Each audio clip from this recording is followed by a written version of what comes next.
Hello class! So what comes to your mind when you hear the word carbohydrates? Now you might be thinking of things like bread, milk, pasta, rice, or fruits, and that's correct. But why do we eat those? What are their fundamental roles in our bodies? In this lecture, we'll explore how carbohydrates are more than just sugars and serve many vital roles from energy to structure and even cell communication. Let's start with a clear and simple definition of carbohydrates. Carbohydrates are organic compounds made up of carbon, hydrogen, and oxygen. These resemble hydrated carbons, hence the name carbohydrates. They are also called saccharides, from the Greek word saccharon, meaning sugar.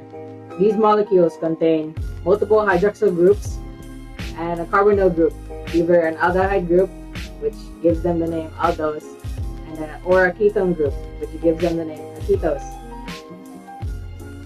Before we delve deeper, let's discuss the importance of carbohydrates in our lives. So first, it serves as an energy source. So glucose is the main source of energy for your body cells, tissues, and organs.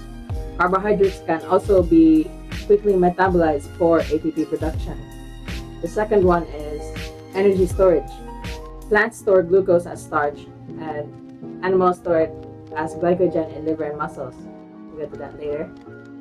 The third one would be structural components. So carbohydrates like cellulose are an important component of the cell wall and helps provide rigid structure and support for the plant. Another example is chitin, a type of carbohydrate used in cell walls of fungi and the exoskeleton of arthropods and some marine animals. Fourth is cell recognition and signaling. Carbohydrates on the cell surface form glycoproteins and glycolipids, helping cells recognize and communicate with each other. So let's move on to the general chemical composition of carbohydrates. Now, as I've said before, carbohydrates contain carbon, hydrogen, and oxygen in their system. So the typical atomic ratio of these is 1:1, meaning 1 carbon is equals to 2 hydrogen and 1 oxygen. The general formula is CxH2OY. An example of this would be glucose, C6H12O6. They differ from simple sugars like monosaccharides to complex carbohydrates like polysaccharides. Which leads us to the classification criteria of carbohydrates. Carbohydrates are classified based on the number of sugar units. There are mainly 4 types. The first one is monosaccharides. In the name mono, it means there's only 1 sugar unit. An example of these would be glucose and fructose. And they are mainly for immediate energy or building blocks. The second would be disaccharides. In the name again, di, meaning 2 units. An example would be sucrose, which is a combination of glucose and fructose. We'll get to that. And these are mainly for energy transport and storage. The third one, oligosaccharides, are 3 to 10 units. These are mainly found in glycoproteins, and they're for cell recognition and signaling. Polysaccharides are the fourth one, and it means many. They have many units, which is more like more than 10. These are starch, glycogen, and cellulose. And these are mainly for long-term storage and structure. So let's tackle the first classification of carbohydrates, which is monosaccharides. These are the simplest of sugars. They are the simplest carbohydrates. They cannot be broken down into smaller sugar units. They are the smallest. And they have 1 carbonyl group and multiple hydroxyl groups. They usually exist as straight chains or cyclic forms, like rings, usually in liquid. Now, for its structure, it is a backbone of 3 to 7 carbon atoms. Each carbon, except for 1, has a hydroxyl group. 1 carbon has a carbonyl group, making it either an aldehyde, an aldose, or a ketone, which would make it be called ketones. Next, we have the classification of monosaccharides. Firstly, they are based on the number of carbon atoms. As I said, monosaccharides are built by 3 to 7 carbon atoms. So if there are 3 carbon atoms, they'd be called a triose. An example of this would be a glycerol-aldehyde. If there are 4, that'd be called a tetrose. An example would be a ribose. If there are 5, that'd make it a pentose. An example would be the ribose in your RNA and the xylose. If there are 6, that would make it a hexose. By the way, hexoses are the most abundant among all monosaccharides. Examples would be glucose and fructose. And if there are 7, that would make it a heptose. These are actually kind of rare. An example would be pseudoheptulose. The next one is that it's based on functional groups. As I said, there are either an aldose or ketose. And examples of aldoses are glucose and galactose. And an example for ketose would be fructose. Let's talk deeper about the examples of monosaccharides, mainly the hexoses. So firstly, we have glucose. Glucose are your body's main energy source. They are an aldohexose, and they are usually found in fruits, honey, and your bloodstream, hence why they are called blood sugars. Next would be fructose. Fructose is a ketohexose, and it is the sweetest natural sugar. They are also found in fruits, honey, and sweeteners. And lastly is galactose. Galactoses are just like glucoses. They are an aldohexose. And although they are the same to glucose, they actually differ in their structure, as you can see here. And it is usually found in milk as lactose. Get to that. Next, let's talk about the properties and functions of monosaccharides. Firstly, they taste sweet. Most of them are sweet tasting, and fructose is the sweetest, as I've said. Next, they are soluble in water because of OH groups that forms hydrogen bonds with water. Next is their reducing ability. These monosaccharides are able to donate electrons freely. Nextly, they have optical activity. This is because they can rotate plain polarized light because they are chiral molecules. Next is their metabolic function. Monosaccharides serve as quick energy sources. They are mainly used in glycolysis, the citric acid cycle, and ATP production. Lastly is their structural role. Ribose and deoxyribose form the sugar, which is the backbone of DNA and RNA. Let's review what we've learned, and it's up to you guys to answer them. So, I have 2 questions. Question 1, what are the functional group ketoses and aldoses? If you've answered ketone and aldehyde, then you are correct. Here's the second question. What is the body's main energy source? If you've answered glucose, then you are correct. Let's move on to the next classification of carbohydrates, which are the disaccharides. Disaccharides are carbohydrates made up of 2 monosaccharide units linked together by a glycosidic bond. So how are they formed? Disaccharides form through a condensation reaction, which is also called a dehydration synthesis. This is where a hydroxyl group from one sugar and a hydrogen from another are both removed. This results in the release of water, or H2O, and the formation of a covalent bond between the 2 sugars, thus linking them. What's a glycosidic bond? Well, this is a chemical bond between 2 monosaccharide units. It can be either an alpha or a beta, and these alpha or beta terms depends on the orientation of the hydroxyl group on the first carbon. Let's look at 3 of the most biologically and nutritionally important disaccharides. First, we have sucrose. These are found in table sugar, sugarcane, fruits, and vegetables. These are formed by joining glucose and fructose via an alpha 1,2 glycosidic bond. These are a non-reducing sugar because the glycosidic bond blocks both carbonyl groups. Secondly, we have lactose. These are known as milk sugar, and these are found in dairy products. Lactose is formed by joining galactose and glucose via a beta 1,4 glycosidic bond. Lactose is a reducing sugar because the glucose unit retains a free carbonyl group. And thirdly, we have maltose. Maltose is found in germinating grains and salt. These are formed by joining two glucose molecules via an alpha 1,4 glycosidic bond. Maltose is also a reducing sugar, which is important in carbohydrate digestion. Just like how two monosaccharides form disaccharides, these disaccharides can also be broken down during digestion into their monosaccharide components by specific enzymes.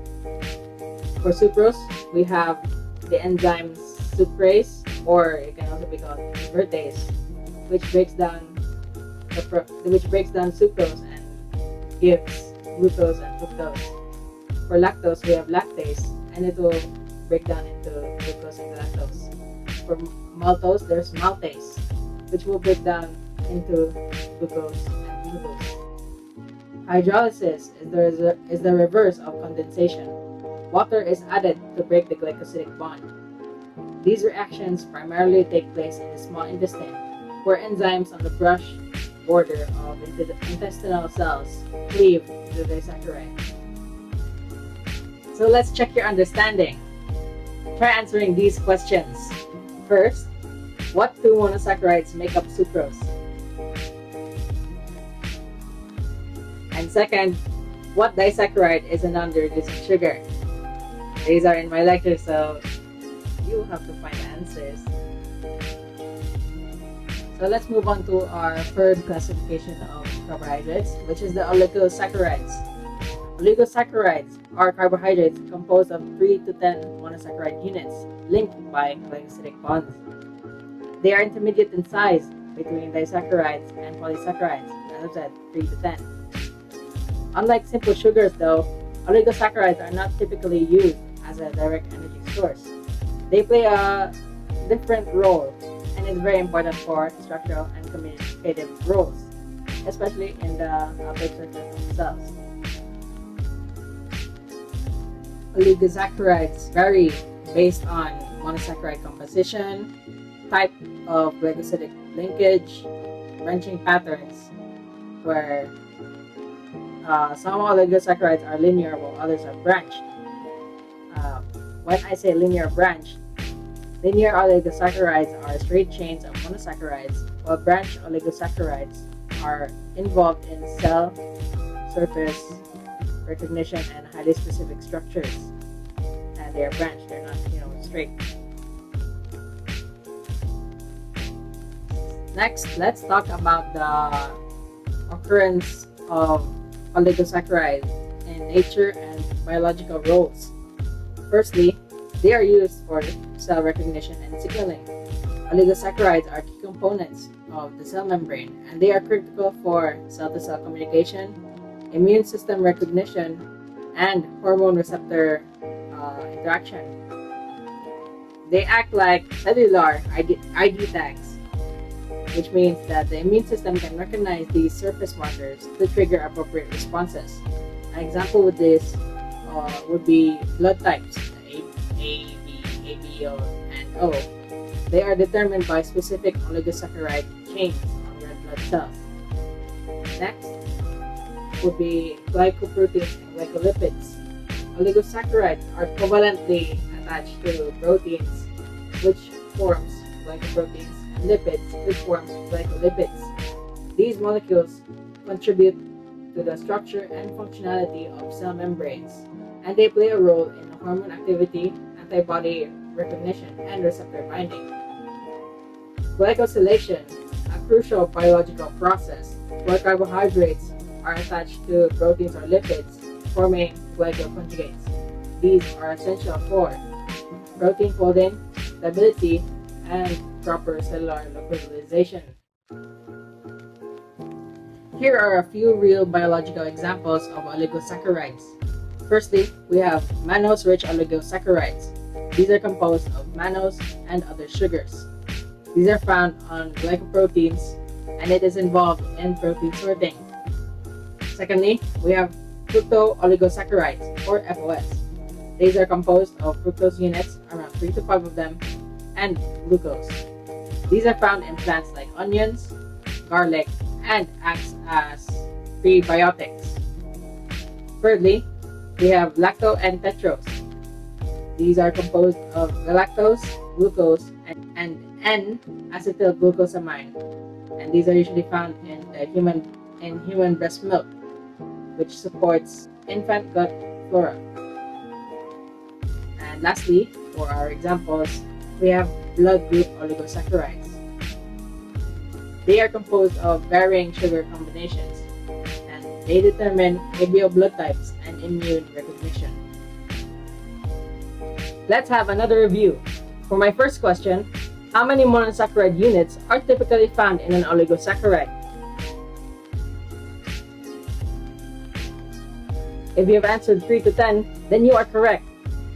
Now, for my second question, what is one major function of oligosaccharides on the surface of cells?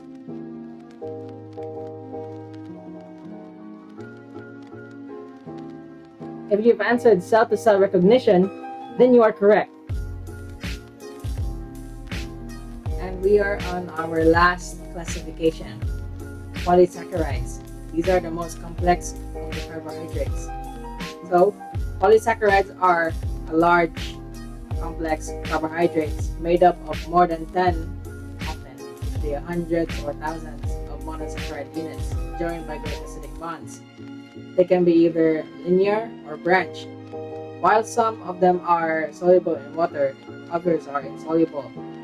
Their properties depend on the type of monosaccharides used and the type of glycosidic linkage. So polysaccharides also have their own classification. The first of which is homopolysaccharides. Homopolysaccharides contain only one type of monosaccharide. Let's go with the examples. So first, we have starch. Their only monomer is glucose. Their function is the energy storage in plants. Their linkage type is an alpha-1,4 and alpha-1,6 linkages. We also have glycogen, which their only monomer is glucose. Unlike in starch, their energy storage is in animals, not plants. Their linkage type is highly branched, and they're also the same with starch, which is alpha-1,4 and alpha-1,6 type of linkages. Another one would be cellulose, which is also the only monomer is glucose. They are the structural component in plants. Their linkage type is different though. They have beta-1,4 linkages. This is linear and rigid.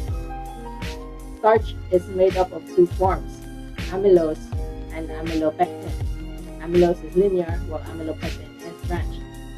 Glycogen is like amylopectin, but more branched, making it easy to rapidly release glucose when needed. And cellulose has beta linkages, which humans cannot digest, but it's vital as dietary fiber. Our next classification is heteropolysaccharides. These contain two or more different monosaccharides. An example is hyaluronic acid. Their components is glucuronic acid and N-acetylglucosamine. Their function is lubrication in joints, the eye, and skin hydration. Another one would be chondroitin sulfate. Their components are glucuronic acid and also N-acetylglucosamine. Their function is that they are found in the cartilage and they provide structural support.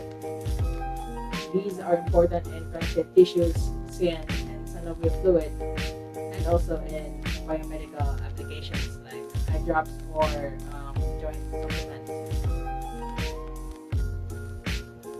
While monosaccharides are sweet and soluble, Polysaccharides are typically tasteless and serve structural or storage roles. Let's define those roles. So for storage, of course, their purpose is to store. They store glucose for later energy use. Example, as I've said, is starch and glycogen. For structural, this provides rigidity and strength to tissues, like cellulose and chitin. Structural polysaccharides are usually made up of beta linkages, making them tough and fibrous.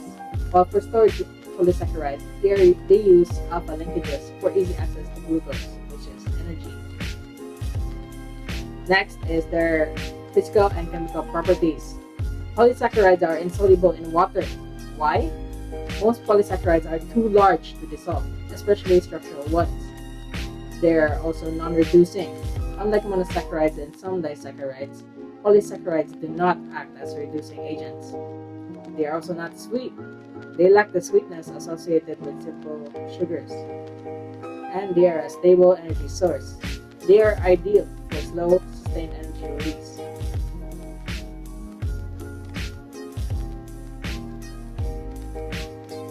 Let's summarize all that we have learned. So, for carbohydrate classification, we have first monosaccharides, which only contain 1 unit of sugar. These examples could be glucose, fructose, and galactose. Secondly, we have disaccharides, which contain 2 units of monosaccharides. These can be sucrose, lactose, and maltose. Third, we have oligosaccharides. These contain 3 to 10 units of sugar. These are found in glycoproteins and breast milk. And lastly, we have polysaccharides. These contain many units, and examples of these are starch, glycogen, cellulose, and hyaluronic acid. The importance of carbohydrates are that firstly, it's the primary source of energy. Carbohydrates like glucose are the main fuel for the body and brain. These are used in cellular respiration to produce ATP and the cell's energy currency. They are also energy storages. They store starch in plants and glycogen in animals like us for future energy use. They also serve as structural components. They form strong structural materials. For example, cellulose in plant cell walls, chitin in fungal cell walls and insect exoskeletons, and peptidoglycan in bacterial cell walls. Next, they are important for cell communication and recognition, as I've said, for oligosaccharides on cell surfaces which are crucial for immune response, cell signaling, recognition of self versus foreign cells, and blood type determination. They also serve as building blocks for nucleic acids. Ribose and deoxyribose sugars are essential for RNA and the DNA, respectively. They are also important for digestive health. Fiber aids in healthy bowel movements, preventing constipation, and supporting beneficial gut bacteria. They serve as support for growth and repair. Components of glycoproteins and glycolipids are involved in tissue repair, cell stability, and hormone function. And lastly, we have their role in metabolism. Intermediates in carbohydrate metabolism are used in fatty acid synthesis, amino acid production, and detoxification pathways like the pentose phosphate pathway. So finally, we have our final checkpoint to see if you have really listened well. So your exit question: what is the main difference between starch and cellulose, even though they're both made of glucose? If you've listened well, then I'm sure you'll have your answer. Thank you for being a part of this lecture. I hope you have learned something. Goodbye!